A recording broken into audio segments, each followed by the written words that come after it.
ప్రభువును రక్షకుడైనటువంటి యేసుక్రీస్తు నామములో మీ అందరికి కూడా నా నిండు వందనాలు. రెండో రాజుల గ్రంథము 4వ అధ్యాయము 26వ వచనంలో గనక మనం చూసినట్లయితే షూనేమీరాయలైనటువంటి స్త్రీ తన కుమారుడు చనిపోయి ఉన్నాడు. అయితే గెహాజు వెళ్ళి, నువ్వు క్షేమంగానే ఉన్నావా? నీ భర్త క్షేమంగానే ఉన్నాడా?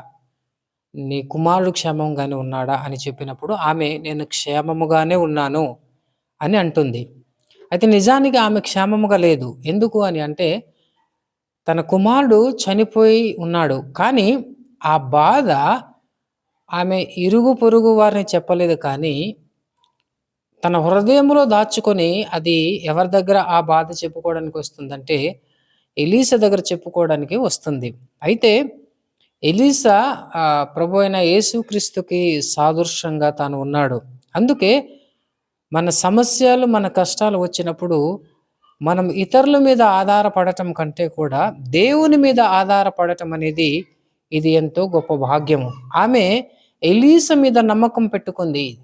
అతను చేయగలడు అనే ఒక నమ్మకం, ఒక ధైర్యముతో ఆమె ఎలీసా దగ్గరకు వచ్చింది. మన జీవితంలో కూడా మనం లోకంలో మనం బ్రతుకుతున్నప్పుడు ఎన్నో కష్టాలు, ఎన్నో అవమానాలు, ఎన్నో పరిస్థితులన్నీ కూడా మనకు అనుకూలించినటువంటి పరిస్థితుల్లో కూడా మనం ఎవరి మీద నమ్మకం పెట్టుకోవాలంటే దేవుని మీద నమ్మకం పెట్టుకోవాలి. ప్రభు అయిన యేసుక్రీస్తు మీద నమ్మకం పెట్టుకోవాలి.